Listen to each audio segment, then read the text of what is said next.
So I got to say really quickly, because so many of the people that are going to be watching this or listening to this are entrepreneurs or sales leaders. But I have a bunch of people that are these young, literally 15, 18, 20. Shout out to Rohan and Steve Supremo. Like these young guys that, like Steve Supremo is my son. They all watch this content and they're all dying for this, right? Because these young guys are like watching. But one of the questions I want to ask you, moving away from sort of family for a second, was so much of what you do is intense. Who are you for and who are you not for? I always say, listen, I'm not for everyone. I should be, but I'm not. Why? All right. Everybody thinks they're intense until you meet an intense individual. Yeah. All right. Everyone always comes up to me, I'll do anything. Well, your definition of anything is different than my definition of anything. Right. All right. And where did that come from?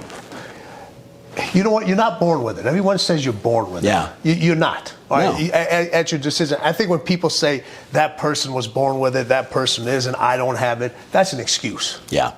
We're going to get into that. Some of my questions for sure. To me, that's an excuse. I say when something happens in your life, you witness something or you've been a part of something, and how you handle that situation steers you in one direction or the other. Did you fold, or did you stand up? Did you learn from it? I give an example. You have individuals that grow up in broken homes, or say, listen, I was immigrant family, divorced couple, whatever, or worse. The worst. You have people, or worse. Alcoholism, abuse, or whatever, and you'll have two kids in the room together. One will be really successful, and one won't. And then you ask them why they were, and one will say, "Well, I was part of an alcoholic family." Yeah. Well, one used it as a crutch, and the other used it as watch me. Right.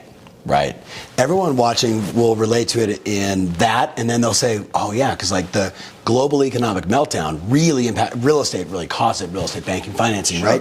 And I go back to those times because I've been doing this for 32 years. So I was navigating people through that experience, and I'm like, look, we're going to look back on this moment and we're going to say there was a lot of tragedy, but that's where all the triumph is. All the opportunity is in the chaos, is in the mud, is in the explosions, is in the tragedy. That's where like you become battle tested, or to your point, they fail. You fail.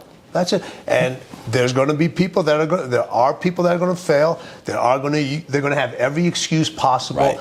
Listen, at some point, everybody, you can't wrestle with the elephants till you play with the pigs in the mud first. Yeah. Everybody, you can't. There's no way you can be battle tested for something like this if you're not willing to go through something else before and deal and handle it. So many times we want everybody else to solve our problems. They want us to solve our situations for them. We don't want to be battle tested. We don't want to go through it. We don't want to get our hands dirty. We don't want to get our hands dirty anymore. We're either looking for mom, we're looking for dad, we're looking for somebody else to fix it, or we're looking to blame other individuals.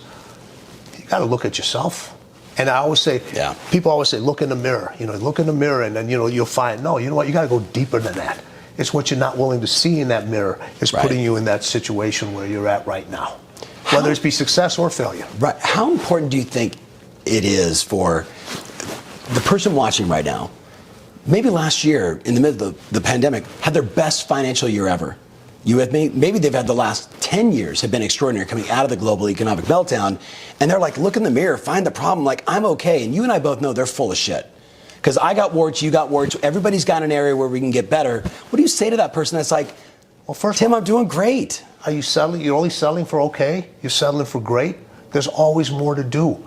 All right. There's always that next step. All the greatest winners, all the great championships, it's always what's next.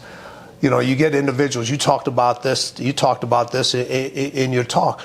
You get the people that reach a certain amount of goal. Well, what's next? What's the next step? What do you got to do to get better? What do you got to do to keep moving? Because guess what?